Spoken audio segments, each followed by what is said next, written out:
आदाब नाजरीन, के टीवी उर्दू का आज का शुमारा लेकर मैं हूं आपका मेजबान शाहिद मसूद बुखारी। आप सभी तक हमारा खुलूस और प्यार भरा सलाम पहुंचे। मोहतरम, आपको बताते हैं कि जम्मू कश्मीर के अंदर कई एक ऐसे मामलात हैं जिनको लेकर के आम आदमी आए रोज परेशानियों के बीच में ही अपनी जिंदगी गुजार रहा है। गुज़श्ता अगर 35 बरस के नामसाइद हालात की बात करते हैं तो नाज़रीन मोहतरम, आपको मालूम होना चाहिए कि हमारे जम्मू कश्मीर के अंदर हजारों ऐसे बच्चे हैं जो मुकम्मल यतीम हो चुके हैं और लाखों की तादाद में आपके पास ऐसी भी बेटियां मिलेंगी जो मेहंदी के लिए अपने हाथ लेकर के तरसती नजर आती हैं। नामसाइद हालात और इन मुश्किलात के बीच में आम आदमी की जिंदगी कैसे गुजरती है ये वही बेहतर जानता है, क्योंकि अक्सर जब हम शहर की चमचमाती सड़कों को देखते हैं, देहात या गांव में बने हुए मकानात को देखते हैं तो हमें शायद आम लोगों का दर्द और तकलीफ नजर नहीं आता। और नाज़रीन इकराम, अगर आपको बताएं कि रियासत की जब हम बात करते हैं, वक्त की बात करते हैं और यहां पर चल रहे हालात की बात करते हैं तो गुज़श्ता बरस 2019 की जब बात आती है तो 2019 में आपने देखा कि 5 अगस्त को जब यहां पर रियासत का दर्जा खत्म कर दिया गया और उसके साथ साथ ये कह सकते हैं कि इसे एक यूनियन टेरिटरी भी बनाया गया। लेकिन क्या वाकई तौर पे जमीनी सतह पे हमारी पहुंच उन लोगों को जो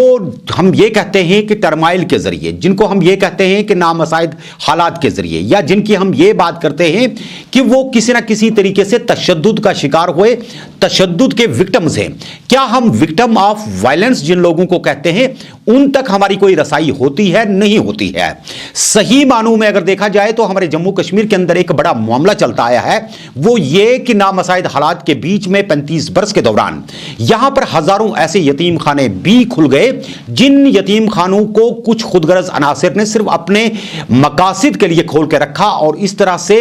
यतीमों के नाम पर, बेवाओं के नाम पर और यह कह सकते हैं कि मारे गए अफराद के नाम पर अच्छा खासा पैसा जमा किया और अपनी प्रॉपर्टियां बना दी। लेकिन क्या सही मानों में जो लोग मुस्तहक हैं उन तक हम पहुंचते हैं या नहीं पहुंचते हैं? यह मामला अपने आप में एक बड़ा सवाल लेकर के खड़ा हो जाता है। यहां कई एक एनजीओज हैं, कई ऐसे इदारे हैं जो ऐसे काम करते तो बज़ाहिर नजर आते हैं, लेकिन जमीनी सतह पर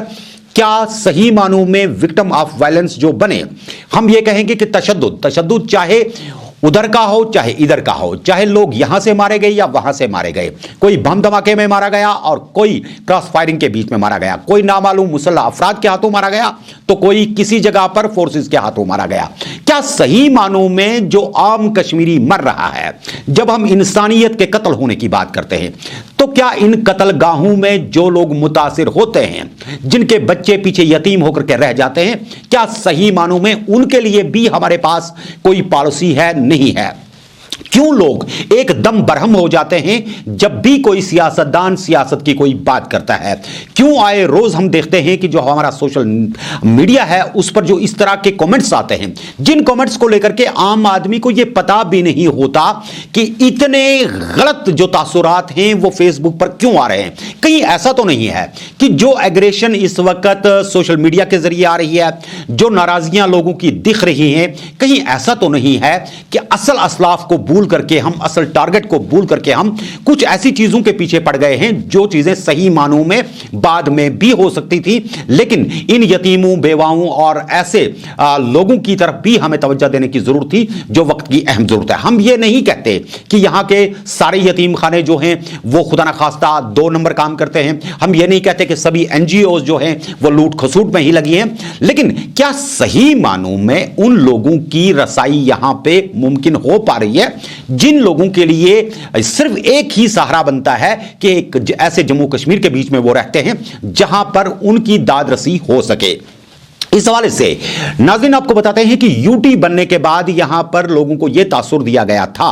कि जम्मू कश्मीर के अंदर जितने भी नामसाइद हालात पैदा हुए, क्योंकि बड़ी वजह यह बताई गई थी कि 370 और 35A के चलते यहां पे सभी लोगों का इस्तेसाल होता रहा, लोग बेवजह मरते रहे, लोगों के घर उजड़ते रहे और अच्छे दिन आ जाएंगे। लेकिन क्या इन अच्छे दिनों के बीच में ऐसे लोगों की कोई फहरिस्त तैयार हुई, या आज भी सोशल वेलफेयर महकमे की तरफ से जो यतीमों के नाम पे स्कीमें चलती हैं सही लोगों तक पहुंच रही हैं या नहीं पहुंच रही हैं, उनको कोई देख रेख कर रहा है नहीं कर रहा है। एजुकेशन के हवाले से जो यतीमों को बताया गया था, या शादियों के हवाले से कि यतीम बच्चियां जो जवान हो जाती हैं उनको 20,000 से 40,000 रुपए सोशल वेलफेयर महकमे की तरफ से मिलेंगे और इस तरह से उन लोगों तक रसाई की जाएगी ताकि उनके भी हाथ पीले हो सके। क्या सही मानों में इन स्कीमों को जमीनी सतह पर भी कहीं देखा जा रहा है, नहीं देखा जा रहा है? यह आपको कुछ दिनों के बाद हम मुकम्मल तस्वीर दिखाएंगे। और आज के प्रोग्राम को इसलिए मुझे इस बात से आगाज आज करना पड़ा क्योंकि आपको मालूम है कि यहां पर अब सियासत जो है एक नए रूप के साथ, एक नए रंग के साथ आ रही है। जहां कल फारूक अब्दुल्ला को ईडी ने बुलावा भेजा और उसके बाद उनकी कई घंटों तक पूछताछ होती रही। उसके बाद उन्होंने मीडिया के सामने यह बात भी कह दी कि वो जिंदा रहें ना रहें, वो इस दुनिया में मौजूद रहें ना रहें, वो जम्मू कश्मीर के अंदर हूं ना हूं, यानी कि अगर फांसी के तख्ते तक भी वो पहुंच जाते हैं, लेकिन जम्मू कश्मीर के 35 से 370 और यहां के लोगों के हकूक के लिए जो एक लंबी जंग है वो किसी भी हालत में इसे सुकड़ने नहीं देंगे। और साथ साथ गुपकार में जो People's Alliance for Gupkar Declaration नाम का एक मुआहदा हुआ है, इस मुआहदे को आगे चलाने के लिए वो कतई तौर पे अपनी जिंदगी को भी कुर्बान कर सकते हैं। एक सवाल के जवाब में फारूक अब्दुल्ला ने यह भी कहा था कि अगर कोई यह समझता है कि यह फारूक अब्दुल्ला की जात का मामला है तो बिल्कुल गलत बात है, क्योंकि ऐसे नामा निगारों को मुखातिब करते हुए उन्होंने कहा कि ऐसे कुछ तल्ख सवाल आप मुझसे कर रहे हैं जैसे मैं अपनी जात की कोई जंग लड़ रहा हूं। जम्मू कश्मीर में 35 से 370 या फिर रियासती दर्जा जो था, यहां का अपना निजाम जो था, इसके लिए सिर्फ एक फारूक अब्दुल्ला ही काम नहीं कर सकता है, बल्कि यह जम्मू कश्मीर के लोगों का मामला है, वो खुद इसे आगे चलाएंगे, एक बड़ी तहरीक की सूरत में चल सकता है। अब चूंकि मैंने जो फारूक अब्दुल्ला के बयान को इसमें लाया, कहने का मुद्दा और मकसद यह है कि क्या गुपकार के अंदर मौजूद सारी जमातें, चाहे ये 6 हैं 7 जमातें हैं, या आने वाले दिनों में कतरा कतरा बहम शुवत दरियाव, कहीं ऐसा तो नहीं हो सकता कि लोगों का एक बड़ा जम गफीर जो है वो इनके ख्यालात के साथ यकसानियत पैदा कर ले और वो निकल पड़े अपने हुकूक के हवाले से कोई बात करने के लिए, चाहे सियासी सतह पर, चाहे समाजी सतह पर, इखलाकी सतह पर। तो क्या हम वाकई तौर पर अब एक नए बदलाव के साथ, एक नई थॉट के साथ, एक नई सोच के साथ, जो सोच यहां के उन बच्चों, हजारों लाखों बच्चों की मैं बात कर रहा हूं जो इस वक्त मिलिटेंसी की वजह से मुकम्मल तरीके पर मुतासिर हुए गुज़श्ता 35 बरस के दौरान, जिनके बच्चे मारे गए, जिनके मां बाप मारे गए, जिनके बुजुर्ग मारे गए, जिनकी बच्चे गोद में ही संतरे का कतेरा लेकर के बिल्कुल आखिरी सांस से गिनते हुए नजर आए, क्या वाकई तौर पर उनकी बहाली के लिए भी इकदाम उठेंगे नहीं उठेंगे? अगर हम यहां कश्मीर के अंदर इस वक्त इस ग्राफ की बात करते हैं कि क्या मिलिटेंसी में कमी देखने को मिली या नहीं मिली, अभी कल की बात देख लीजिए कि इंस्पेक्टर जो पुलिस लाइंस के अंदर काम करता था और वहां पर एज लेक्चरर एक हिसाब से काम कर रहा था, अपने घर आया, नामालूम मुसल्लह अफराद की गोलियों का निशाना बना और अपनी जान से हाथ धो बैठा। कत्ल चाहे किसी का भी हो रहा है, मर कोई भी रहा है, बिल आखिर ये कहेंगे कि एक कश्मीरी ही आए रोज मर रहा है और इस तरह से कश्मीरियों के खाते में ही ये अमवात की शरहें जो हैं वो जोड़ी जा सकते हैं। अगर हम मजम्मतों की बात करें तो कौन मजम्मत करता है, किस चीज की मजम्मत करता है? जो आदमी चला गया इस दुनिया से, जिन बच्चों का साया सर से उठ गया, उनको हमारी मजम्मतें या हमारी तरफ से दागे गए बयानात कोई माली मामलत नहीं कर सकते, वो उनका मुस्तकबल नहीं बना सकते। इसलिए हमारी यह कोशिश होनी चाहिए आने वाले आयाम में कि जम्मू कश्मीर के अंदर भले ही सरकार कौन बनाता है, किस प्रकार बनाता है, 35 से 370 के हवाले से जंग कितनी लंबी होती है, कितनी छोटी रहती है, भारतीय जनता पार्टी किस अंदाज में एक नए कश्मीर का ख्वाब बताएगी, वो एक अलग सी बात है। सियासतों को किनारे पर छोड़ करके अगर हम बात करते हैं तो क्या सही मानों में तशद्दुद में जो बैंड चढ़ गए, जो बच्चे बिल्कुल मारे गए, जो माएं इस वक्त तरसती हैं, उनकी आंखें अब थक गई हैं कि उनके गुमशुदा लवाकिन जो है वो उन्हें मिल जाएं। अगर वाकई तौर पे कोई इस दर्द का मदावा लेकर के आ सकता है, इसकी दवा लेकर के आ सकता है, एक सुलगते हुए मामले को लेकर के अगर बातचीत की टेबल पर भारत और पाकिस्तान आ सकते हैं, अगर सही मानों में जंगो जदल को खत्म करके एक इंसाफ और यकसानियत का माहौल पैदा करना है, तो आपसी रंजिशों को छोड़ने का वक्त आ गया है। क्योंकि कब्रिस्तानों की अब कोई तादाद नहीं रही है, अमवात की अब कोई शरह हम गिन नहीं सकते हैं। आए रोज कोई ना कोई किसी ना किसी की गोली से मारा जा रहा है और वक्त आ गया है कि इस वक्त हमें पहले एक ऐसा माहौल बनाने की जरूरत है जिसमें हम मसावात के साथ हर किसी को जीने का एक मुकम्मल हक दे सकें, ताकि यहां के लोगों को न सिर्फ इंसाफ मिल सके बल्कि इंसाफ के साथ साथ वो एक बाइज्जत जिंदगी, और उसके बाद उनके लिए एक ऐसा माली पैकेज होना चाहिए, उनके लिए सीट्स इस तरह की रिजर्व होनी चाहिए जो उसमें जाकर के अपने फ्यूचर को वो बच्चे बना सकें जो कहने को तो यतीम हैं। लेकिन अगर हम सियासतदानों की बात करें, अगर हम दीगर रहनुमाओं की बात करें, ज़ोमाओं की बात करें, जम्मू कश्मीर के अंदर आसुर्दा हाल लोगों की बात करें, अगर हम सारे लोग इनके लिए एक वसीला बन जाएं तो कोई बड़ी बात नहीं है कि इस सुलगती हुई चंगारी को, जिसे आए रोज हवा देने की कोशिश की जाती है, इसे बुझा करके हम यहां पर गुलो गुलजार खिला सकते हैं। और जम्मू कश्मीर के नौजवान पीढ़ी को जो इस वक्त मुसीबतों के बीच में, एक एहसास कमतरी के बीच में जिंदगी गुजार रही है, उन्हें प्यार मोहब्बत के साथ ड्रग्स के बीच में से और बुरे कामों के बीच में से बाहर निकाल करके, एहसास कमतरी से बाहर निकाल करके एक बाविकार बाइज्जत जिंदगी दे सकते हैं। आप देख रहे हैं हमारे साथ इस वक्त केटीवी उर्दू कश्मीर, शाहिद बुखारी के साथ हमारे साथ बने रहिए।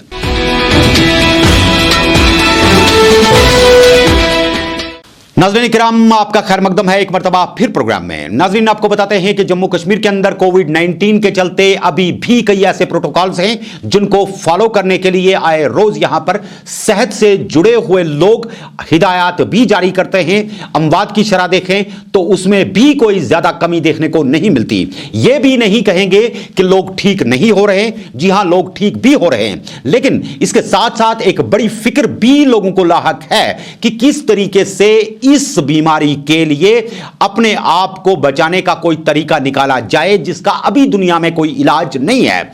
दुनिया की बड़ी ताकतें आपस में फेस टू फेस तो हैं, जंगें लड़ सकती हैं, लेकिन एक वैक्सीन बनाने की पोजीशन में अभी भी नजर नहीं आती। सभी दावा करते हैं कि वो फर्स्ट स्टेज में, सेकंड स्टेज में, थर्ड स्टेज में पहुंच गए हैं और कोविड-19 का इलाज जल्द निकल आएगा। कब निकलेगा, फिलहाल शायद 1-1.5 साल और इंतजार करना पड़ेगा। इसके चलते यहां कश्मीर के अंदर भी अस्पतालों के अंदर अच्छा खासा रश आज भी देखने को मिलता है। आए रोज जो तादाद है वो कभी बढ़ती है, कभी कम होती है, लेकिन छोड़ने का नाम नहीं ले रही है। इसके बीच में कई महकमों को लेकर के सरकार ने भी अब यह फैसला किया है कि दफातर के अंदर उन्हीं लोगों को दाखिला दिया जाएगा जिनका कोविड जो टेस्ट है वो नेगेटिव मत पाया जाएगा। इस हवाले से आज ऑल इंडिया रेडियो श्रीनगर के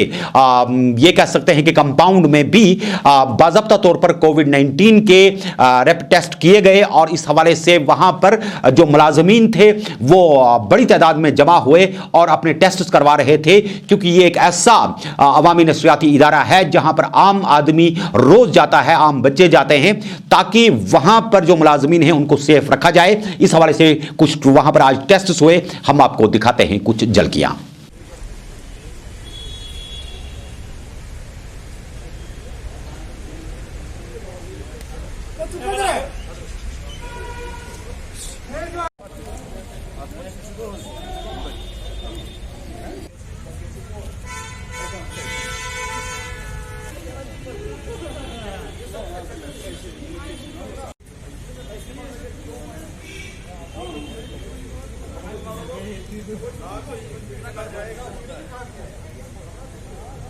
जी हां नाज़रीन, इसी तरह से आप सरकार की तरफ से चारों तरफ से कोविड के टेस्ट जो हैं मोहल्ला वाइज किए जा रहे हैं। वहीं दूसरी तरफ से जहां इसको कोविड-19 के बीच में आम आदमी जिंदगी गुजार रहा है, वहीं सरकार चाहती है कि आम आदमी के घर की दहलीज तक पहुंच करके उसकी मुश्किलात में कमी करने के लिए इकदाम उठाए जाएं। इस हवाले से जहां पर बैक टू विलेज 1 की बात करते हैं, बैक टू विलेज 2 की बात करते हैं और 3 की कामयाब अमलावरी की बात करते हैं। इसके बाद अब गवर्नर मनोज सिन्हा ने यहां पर, जब हम लेफ्टिनेंट गवर्नर की बात याद करते हैं मनोज सिन्हा की, उन्होंने एक प्रोग्राम शुरू किया जिसका नाम रखा गया माई टाउन माई प्राइड, यानी कि मेरा शहर मेरी शान। इस हवाले से सरकार ने कई इक़दामात उठाए, शहर श्रीनगर से लेकर के दीगर म्युनिसिपल इदारों और इलाकों के अंदर बड़े बड़े अफसरान जा रहे हैं और जाकर के वहां पर लोगों की मुश्किलात सुन रहे हैं। वक्त पर ही कई मामलात के अजाले के लिए काम भी हो रहा है। शहर श्रीनगर और दीगर कस्बों को खूबसूरती के साथ सजाया गया है और ऐसा लगता है कि इस एडवर्टीजमेंट पर भी अच्छा खासा पैसा खर्च किया गया है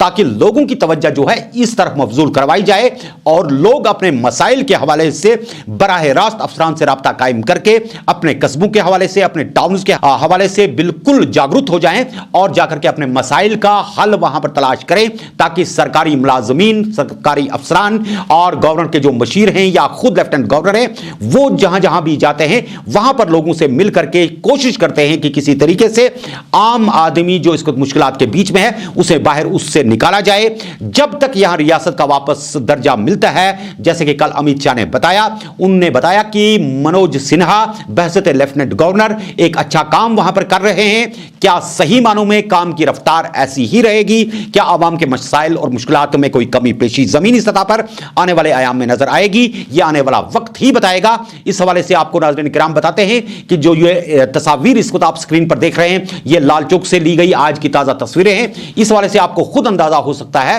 कि सरकार इस मामले में कितनी संजीदा है। अल्लाह करे कि ये जो इस वक्त प्रोग्राम सरकार की तरफ से कुछ शुरू किए गए हैं, इससे बराह रास्त जमीनी सतह पर लोगों को फायदा मिले और लोग भी बाइज्जत तरीके से अपनी जिंदगी के मामलात को हल करवा सकें, दफातर के चक्कर ना काटने पड़े और इस तरह से ब्यूरोक्रेसी से हट करके घर की दहलीज तक लोगों को फायदे मिल सके। फिलहाल इतने के साथ कि अल्लाह करे कि आने वाला कल जम्मू कश्मीर के लिए एक खूबसूरत कल हो, यहां के आवाम की मुश्किलात और मसाइब दूर हों और लोगों को भी एक बावकार जिंदगी नसीब हो। हमें दीजिए आज के शुमारे से इजाजत। अपना बहुत बहुत ख्याल रखिएगा और हमें भी रखिएगा अपनी दुआओं में शामिल। खुदा हाफिज़ नासिर।